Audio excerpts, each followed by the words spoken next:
हम कन्याकुमारी के दोस्त हैं, लेकिन तुम्हारे लिए कोई अच्छी खबर नहीं लाए। शशावरी ने कहा, कन्याकुमारी तो मकराना में रहती है और यशोधर ने बताया था कि आप लोग आगरा से आए हैं। कन्या का आपसे क्या ताल्लुक है और ऐसी क्या बात है जो आप बताते हुए झिझक रहे हैं? मेरी समझ में नहीं आ रहा था कि मैं उससे किस तरह बात करूं। मैंने रत्ना की तरफ देखा। रत्ना उसका हाथ अपने हाथ में लेते हुए बोली, बात दरअसल ये है शशावरी देवी, कन्याकुमारी कुछ अरसे जोधपुर में मेरे साथ रही है। उन्हीं दिनों उसने मुझे तुम्हारे बारे में भी बता दिया था और उन्हीं दिनों एक आदमी ने कन्याकुमारी के साथ कुछ ज्यादती करने की कोशिश की थी। वो उसे किसी बात पर ब्लैकमेल कर रहा था।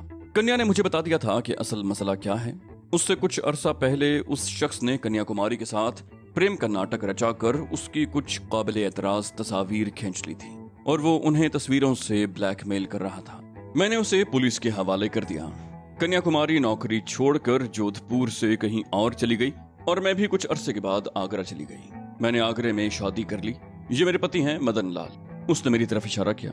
चंद रोज पहले हम आगरा से जोधपुर गए थे। वहां से वापसी पर मकराना रुक गए और इत्तेफाक से अगले रोज एक रेस्टोरेंट में कन्याकुमारी से मुलाकात हो गई। वो हमें अपने फ्लैट पर ले गई। मैंने उस रोज उसकी बातों से अंदाजा लगा लिया कि वो कुछ परेशान है और मेरे पूछने पर उसने बता दिया कि जिस शख्स को जोधपुर में पुलिस के हवाले किया था उसका ताल्लुक बहुत बड़े गैंग से है। उस गैंग में कुछ पुलिस ऑफिसर्स भी शामिल हैं और बेला नाम की औरत भी, जिसके ताल्लुकात बहुत ऊपर तक हैं। ये लोग भोली भाली खूबसूरत लड़कियों को फांस कर उन्हें अपने घिनौने मकासद के लिए इस्तेमाल करते हैं। उन लोगों को किसी तरह पता चल गया कि कन्याकुमारी मकराना में है। उन्होंने उसे ढूंढ निकाला और एक बार फिर उसे ब्लैकमेल करने की कोशिश की जाने लगी। मैं कन्याकुमारी को लेकर सतीश मेहता नामी एक पुलिस ऑफिसर के पास पहुंच गई। उसने हमारी मदद करने का वादा किया, लेकिन अगले ही रोज हमें पता चला कि सतीश मेहता नामी वो पुलिस ऑफिसर भी उस गैंग में शामिल है। वो कन्याकुमारी को किसी तरह बहला फुसला कर मकराना से तकरीबन 20 मील दूर एक पहाड़ी बंगले में ले गया। मुझे पता चला तो हम उन्हें तलाश करते हुए वहां पहुंच गए। वहां बेला नाम की वो औरत भी मौजूद थी। वो लोग कन्याकुमारी की काबिल एतराज फिल्म बनाना चाहते थे। उसके लिए उस पर तशद्दुद भी किया गया। हमने कन्याकुमारी को लेकर वहां से भागने की कोशिश की, मगर हमें भी बंगले में घेर लिया गया। फायरिंग का तबादला भी हुआ, जिसके नतीजे में एक गोली कन्याकुमारी के सीने में लगी और कन्याकुमारी ने मेरी गोद में दम तोड़ लिया। आखिरी सांस लेने से पहले उसने कहा था कि हम अपनी जान बचाकर जयपुर शशावरी के पास चले जाएं। वो हमारी मदद करेगी। हम बड़ी मुश्किल से वहां से जान बचाकर भागे हैं और यहाँ आ गए हैं। हम पुलिस के पास नहीं जा सकते क्योंकि उस गैंग में पुलिस ऑफिसर भी शामिल हैं और जाहिर है उनकी वजह से पुलिस हमारी कोई मदद नहीं करेगी, बल्कि उल्टा हमको फंसाने की कोशिश की जाएगी। शशावरी ने कहा, मैं तो खुद हालात की डसी हुई हूँ, तुम लोगों की क्या मदद कर सकती हूँ? मैंने कहा, तुम्हें देखते ही हमें तुम्हारे हालात का अंदाजा हो गया था, लेकिन तुम इतना कर सकती हो कि हमें चंद रोज यहाँ पनाह दे दो। मेरा मतलब है हम चंद रोज तक पुलिस की नजरों में नहीं आना चाहते। यूं तो हम कहीं भी जा सकते थे, लेकिन यहाँ आने का मकसद ये है कि उन लोगों से कन्याकुमारी की हत्या का बदला लिया जाए और हम उस वक्त तक यहाँ से नहीं जाएंगे जब तक मुजरिमों को कैफरे किरदार तक न पहुंचा दिया जाए। कन्याकुमारी बहुत अच्छी लड़की थी, तुम्हारी बहुत तारीफ करती थी। उसने बताया था कि तुम भी किसी किस्म की ज्यादती का शिकार रही हो और तुम्हारे साथ भी नाइंसाफी हुई है। ये बात मैंने यूं ही बेतुकी हाँक दी थी, लेकिन अंधेरे में फेंका हुआ तीर निशाने पर लगा। शशावरी ने गहरा सांस लिया, बोली, ज्यादती? मेरे साथ जो कुछ हुआ है वो शायद दुनिया में किसी के साथ न हुआ हो। बहरहाल मैं यशोधर काका से कहूंगी कि तुम लोगों को चंद रोज यहाँ रहने दें। मैंने कहा, और ये भी कि हमारे बारे में किसी को पता न चले कि हम यहाँ हैं। बस 2-4 दिन की बात है। वो ताकतवर लोग हैं, जब तक मैं उनके मुकाबले पर कदम न जमा लूं, हम खुलकर उनके सामने नहीं आ सकते। इस दौरान हम तुम्हारा इलाज भी करवाएंगे। यहाँ की हालत देखकर मुझे अंदाजा हो रहा है कि तुम्हारे माली हालात भी अच्छे नहीं हैं। परेशान होने की जरूरत नहीं है, सब ठीक हो जाएगा। शशावरी गहरा सांस लेकर रह गई। रत्ना कुछ कहना चाहती थी, मगर उसी वक्त यशोधर अंदर दाखिल हुआ। बोला, तुम अपने मेहमानों से बातें करो बेटा, मैं जरा पार्क का एक चक्कर लगा कर आता हूँ। मैंने फिर कहा, यशोधर से तुम्हारा क्या रिश्ता है? शशावरी ने कहा, कोई नहीं, मैं भी कन्याकुमारी की तरह फरेब का शिकार हुई हूँ। कन्याकुमारी को तो मौत ने निजात दिला दी, मगर मेरी निजात न जाने कब हो। भुषना से मेरी मुलाकात शिमला में हुई थी। मैं वहाँ एक होटल में मुलाजिम थी और भुषना सैरो तफरी के लिए वहाँ आया था। हमारे ही होटल में ठहरा। उसे कमरे में सर्विस मैं ही देती थी। वो आया तो 3-4 रोज के लिए था, मगर 1 महीने तक वहाँ रुका रहा। मैं ड्यूटी के बाद अक्सर उसके साथ घूमती रहती। वो मुझे पसंद करने लगा। बहुत शरीफ आदमी था। एक रोज उसने मुझे शादी की पेशकश की, जिसे मैंने कबूल कर लिया। हमारी शादी शिमला में हो गई और जब वो मुझे लेकर जयपुर वापस आया तो उसके घर वालों ने मुझे बहू तस्लीम करने से इनकार कर दिया। और मुझे धक्के देकर घर से निकाल दिया। भूषणा ने भी घर छोड़ दिया। उसने मुझे अलग मकान ले दिया और खुद भी मेरे साथ रहने लगा। चंद ही रोज के बाद ये इंकिशाफ हुआ कि भूषणा की मंगनी हो चुकी थी और कुछ ही अरसे के बाद शादी होने वाली थी। लड़की वालों को जब पता चला कि भूषणा ने मेरे साथ शादी की है तो उन्होंने हंगामा खड़ा कर दिया। वो लोग मुझे भी धमकियां देने लगे कि मैं उसे छोड़कर चली जाऊं, मगर मेरा पति मेरे साथ था। हम दोनों डट गए। भूषणा के पिता ने उसे अपनी जायदाद से आंख तो कर ही दिया था, लेकिन लड़की वाले हमारी जानों के दुश्मन हो गए। उनका कहना था कि भूषणा ने उनकी लड़की को छोड़कर उन्हें जलील किया है, इसलिए वो उसे भी जिंदा नहीं छोड़ेंगे। और फिर एक रात उन्होंने पेट्रोल छिड़क कर हमारे घर को आग लगा दी। भूषणा उन दिनों ज़हनी तौर पर बहुत परेशान था। उसे रात को नींद भी नहीं आई। उसने ख्वाबावर गोलियां खाई हुई थी। आग एकदम फैल गई। मेरी आंख खुल गई। मैंने भूषणा को जगाने की कोशिश की, मगर कामयाब ना हो सकी। उस पर ख्वाबावर गोली का असर था। मैं उसे किसी न किसी तरह घसीट कर कमरे के बाहर दरवाजे तक ले आई, लेकिन लकड़ी की एक जलती हुई बल्ली मेरे ऊपर गिरी और मेरे कपड़ों को आग लग गई। बाहर लोग जमा हो गए थे। शोर हो रहा था। 2 आदमी अंदर घुस आए। वो मुझे खींच कर बाहर ले गए। उन्होंने भूषणा को भी बचाने की कोशिश की, लेकिन लकड़ी का एक बड़ा जलता हुआ शहतीर उसके ऊपर गिरा। वो लोग भूषणा को बचाने में कामयाब नहीं हो सके। मुझे अस्पताल में होश आया था, जहां दूसरे दिन मुझे बताया गया कि सब कुछ जलकर राख हो चुका है। भूषणा भी। मैं इस शहर में बिल्कुल अकेली थी। कोई मुझसे हमदर्दी जताने वाला नहीं था। भूषणा के पिता और उसकी साबिक मंगेतर के घर वालों ने मुझे फंसाने की कोशिश की। उन्होंने मुझ पर इल्जाम लगाया कि भूषणा को मारने के लिए मैंने आग लगाई थी। मैंने उनके खिलाफ कानून का सहारा लेने की कोशिश की, मगर वो दौलतमंद लोग थे। उनके बहुत ताल्लुकात थे। मुझे पुलिस के जरिए डराया धमकाया गया। पुलिस तरह तरह से मुझे परेशान करती रही। 6 महीनों के बाद अदालत ने मुझे इस इल्जाम से बरी कर दिया और उस आतिशज़दगी को एक इत्तेफाकी हादसा करार दिया। मैं बहुत चीखी चिल्लाई कि ये इत्तेफाकी हादसा नहीं, मगर मेरी एक नहीं सुनी गई। मैं बिल्कुल अकेली रह गई। उस रोज मैं अदालत के गेट के पास खड़ी रो रही थी कि मुझे यशुधर मिल गया। हमदर्दी के 2 बोल सुनकर मैं फूट फूट कर रोने लगी। ये मुझे अपने साथ ले आया और मुझे बेटी की तरह अपने पास रखा। मैंने टूरिज्म गाइड का 1 साल का कोर्स कर लिया और मैं पिछले 1 साल से महकमा सयाहत में डेली वेजेस पर मुलाजिम हूँ। कभी काम मिलता है और कभी कई रोज तक बेकार बैठी रहती हूँ। मैं जो कुछ भी कमाती हूँ यशुधर के हवाले कर देती हूँ। पिछले 1 हफ्ते से बीमार पड़ी हूँ। इसमें शुबा नहीं कि हमारे माली हालात बहुत दिगरगू हैं, मगर यशुधर काका ने मेरे इलाज में कोई कसर नहीं छोड़ी। वो हर दूसरे दिन मुझे सरकारी डिस्पेंसरी ले जाता है, मगर तुम जानते हो कि सरकारी डिस्पेंसरियों में किस किस्म का इलाज होता है। दवाएं तो डिस्पेंसरी वाले बेच कर खा जाते हैं और मरीजों को डिस्प्रिन की पुड़ियां और रंगीन पानी घोल कर दे दिया जाता है। आराम कैसे आए? मैंने पूछा तुम्हें मरज क्या है? उसने कहा मरज तो बहुत मामूली है, जिगर बढ़ गया है। मुनासिब इलाज हो तो 2-3 दिन में ठीक हो जाता है, मगर एक वैद्य की दी गई गलत दवाइयों से उल्टियां शुरू हो गईं, जो मुसलसल 3 दिन तक जारी रहीं। अब उल्टियां तो बंद हो गई हैं, मगर उसके साथ दूसरी 4 तकलीफें शुरू हो गई हैं। रत्ना ने उसके हाथ पर हाथ रखा, बोली परेशान मत हो शशावरी, मैं आज शाम तुम्हें डॉक्टर के पास ले चलूंगी। हम तुम्हारा इलाज करवाएंगे। तुम 2-4 रोज में ठीक हो जाओगी। रत्ना ने उसे कुछ कहने का मौका न दिया। बोली अगर मगर कुछ नहीं, हमें गैर मत समझो। कन्याकुमारी मेरी बहुत अच्छी दोस्त थी, मेरी छोटी बहन की तरह। हम मकराना वापस भी जा सकते थे, मगर उसके बदले की आग हमें यहाँ ले आई। वो पुलिस ऑफिसर सतीश मेहता जयपुर का ही रहने वाला है, और वो लड़की बेला, उसने भी जयपुर को अपनी सरगर्मियों का मरकज बना रखा है। हम जब तक उन दोनों से कन्याकुमारी के खून का बदला नहीं लेंगे, यहाँ से नहीं जाएंगे। तुम बस इतनी मेहरबानी करो, यशुधर काका को समझा दो कि हम तुम्हारे रिश्तेदार हैं और आगरे से आए हैं। वो हमारे बारे में किसी को न बताएं। शशावरी ने कहा मैं यशुधर काका को समझा दूंगी दीदी, वो बहुत अच्छा आदमी है। अगर वो मुझे सहारा न देता तो पता नहीं मेरा क्या हशर होता। उसे तो खुशी होगी कि मेरा कोई हमदर्द यहाँ आया है। रत्ना ने कहा और ये बात भी जहन में रखो, हम तुम्हारे साथ होने वाली ज्यादती का बदला लेंगे। तुम्हारा पति तो इस दुनिया में नहीं रहा, मगर तुम्हारे ससुराल वालों से तुम्हारा हक जरूर दिलवाएंगे। पर इस सिलसिले में तुम जरा खामोश ही रहना। पहले हम कन्याकुमारी वाले मसले से निमट लें, फिर देखना तुम्हारा ससुर किस तरह यहाँ आकर तुम्हारे कदमों पर गिरता है। हम काफी देर तक बातें करते रहे। फिर रत्ना उठकर कमरे की सफाई करने लगी। 2 बजे के करीब यशुधर काका आ गया। वो हैरत से मुझे और रत्ना को काम करते हुए देखने लगा। शशावरी बोली यशुधर काका, ये मेरे एक स्वर्गवासी जीजा के रिश्तेदार हैं। इन्हें मेरे बारे में पता चला तो यहाँ आ गए। ये चंद रोज यहाँ रहेंगे, तुम्हें कोई एतराज तो नहीं होगा? यशुधर ने कहा मुझे क्या एतराज होगा बेटा, ये तो भगवान की कृपा है कि तुम्हारे अपने तुम्हारे पास आ गए। शशावरी ने कहा तुम भी मेरे अपने हो यशुधर काका। खैर बातें बाद में करेंगे, पहले तुम इनके भोजन का बंदोबस्त करो। देखो, इन लोगों ने आते ही झाड़ पहुंच शुरू कर दी है, मेरी कोई बात ही नहीं सुनते। यशोधर खामोशी रहा। मैंने जेब से 50 रुपए निकाल कर जबरदस्ती उसकी मुट्ठी में दबा दिए। कहा, यशोधर काका, अभी तो तुम किसी होटल से खाने के लिए कुछ ले आओ, फिर शाम को कुछ चीजें ले आना। ये मेरी पत्नी शीला खाना पकाया करेगी। शशावरी बता रही थी कि घर के सारे काम वो खुद ही करती थी। सुबह काम पर जाने से पहले वो यशोधर काका के लिए रोटी पका कर रख जाया करती थी और रात का खाना आकर तैयार करती थी। लेकिन उसके बीमार होने से सब कुछ चौपट होकर रह गया था।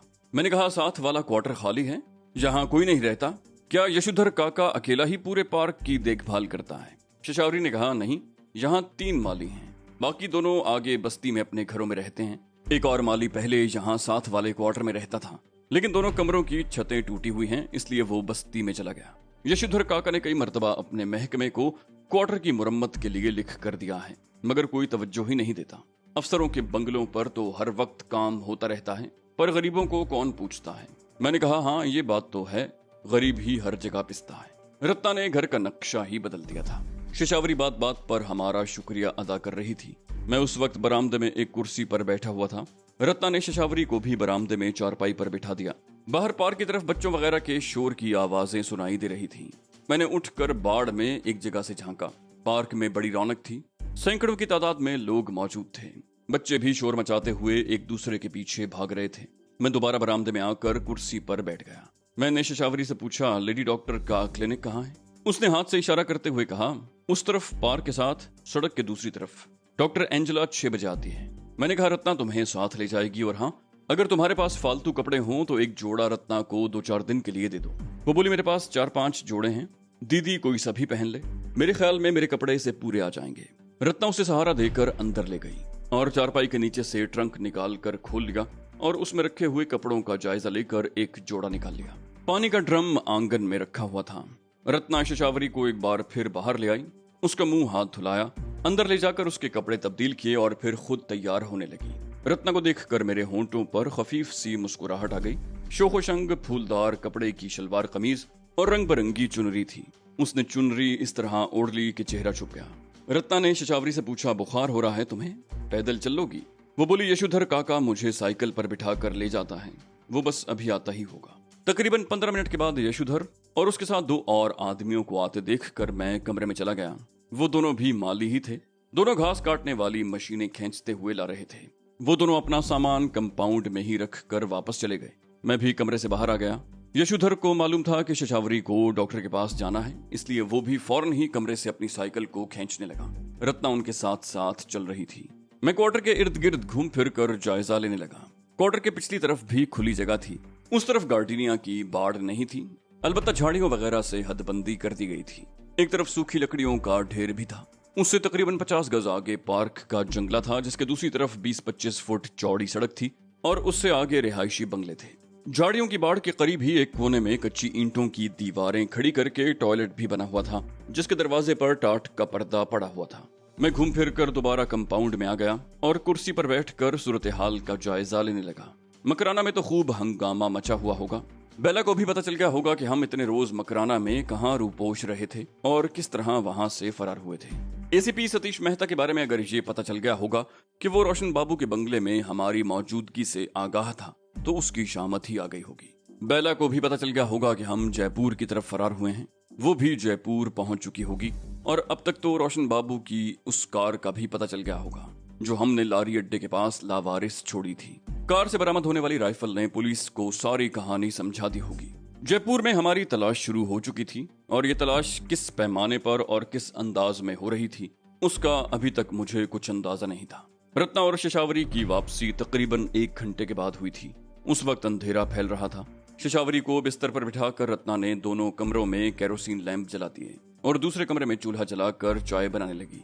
वो कंडेंस्ड मिल्क का डिब्बा भी ले आई थी। मैं शशावरी के पास बैठकर पूछने लगा। डॉक्टर ने दवाएं लिख कर दी थी जो रत्ना ले आई थी। दवाओं के इस्तेमाल के साथ उसे 2-4 दिन परहेज के लिए भी कहा गया था। चाय पीने के बाद वो दोनों चले गए। रत्ना चाय बनाकर ले आई। यशोधर काका भी हमारे पास ही बैठा हुआ था। शशावरी की देखभाल के लिए वो हमें बहुत दुआएं दे रहा था। मैंने जेब से नोट निकाल कर उसकी तरफ बढ़ाते हुए कहा, यशोधर काका तुम ऐसा करो, शशावरी और शीला से पूछकर कुछ सामान ले आओ। बल्कि ऐसा करो तुम शीला को भी साथ ले जाओ, जिस चीज की जरूरत होगी ये देख कर ले लेगी। चाय पीने के बाद वो दोनों चले गए। यशुधर ने अपनी साइकिल भी ले ली। मैं शशावरी के पास बैठा बातें करता रहा। उसने यशुधर को समझा दिया था कि हमारे बारे में ज्यादा चर्चा न किया जाए। अगर कोई पूछे तो यही कहा जाए कि हम शशावरी के रिश्तेदार हैं और आगरा से आए हैं। रत्ना और यशुधर तकरीबन 1.5 घंटे के बाद वापस आए। साइकिल के कैरियर पर सामान लदा हुआ था। 1-2 थैले रत्ना ने भी उठा रखे थे। वो जरूरत की हर चीज ले आई थी। ये राशन हम चारों के लिए 1 महीने के लिए काफी था। राशन के अलावा रत्ना अंग्रेजी का एक इवनिंग पेपर भी ले आई थी। तवक्को के ऐन मुताबिक अखबार की हेडलाइन हमारे ही बारे में थी। मकराना में रोशन बाबू के राखशुदा बंगले के साथ उस कार की तस्वीर भी छपी थी जो हमने जयपुर के एक बाजार में छोड़ दी थी, और कार से बरामद होने वाली राइफल की तस्वीर भी मौजूद थी। अखबार ने बड़ी तफसील से मकराना के वाकयात के बारे में लिखा था। बॉक्स में एक खबर यह भी थी कि मकराना का एक पुलिस ऑफिसर सतीश मेहता दहशतगर्दों से मिला हुआ है और वो भी दहशतगर्दों के साथ रूपोश हो चुका है। अखबार ने इस यकीन का इजहार भी किया था कि दहशतगर्द जयपुर में मौजूद हैं और पुलिस और ब्लैक कैट्स बड़ी सरगर्मी से उन्हें तलाश कर रहे हैं। अखबार में बहुत सी खबरें हमारे हवाले से थीं। पुलिस की तरफ से लोगों को खबरदार किया गया था कि वो किसी अजनबी को पनाह न दें। कोई मुश्तबा आदमी उनकी नजरों में आए तो फौरन पुलिस को इत्तला दे दी जाए। ये भी अच्छा हुआ था कि हमने शशावरी को कन्याकुमारी रोशन बाबू के बंगले में आतिशज़दगी और सतीश मेहता के बारे में बता दिया था, और अखबार की खबर से उसने भी यकीन कर लिया था कि सतीश मेहता वाकई गैंग से मिला हुआ था और पकड़े जाने के खौफ से रूपोश हो गया था। अगर हमने शशावरी को ये सब कुछ न बताया होता तो अखबार में ये खबरें पढ़कर वो यकीनन हम पर शुबा करती। 4-5 रोज गुजर गए। मैंने शेव बनाना शुरू कर दिया था। रत्ना आजादी से घूम फिर रही थी। वो चुनरी को घूंघट की तरह ओढ़ लेती जिससे उसका चेहरा छुप जाता। हिंदू औरतों का इस तरह घूंघट निकालना कोई गैर मामूली बात नहीं थी।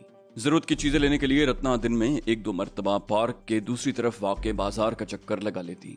इस तरह हालात की भी खबर रहती। सही इलाज और सही दवा से शशावरी भी बहुत तेजी से रूबसेहत हो रही थी। 2-3 दिन के बाद उसने उठकर चलना फिरना शुरू कर दिया और 1 हफ्ते के बाद वो बिल्कुल सेहतमंद नजर आने लगी। एक रोज वो अपने दफ्तर भी चली गई और रत्ना को भी साथ ले गई।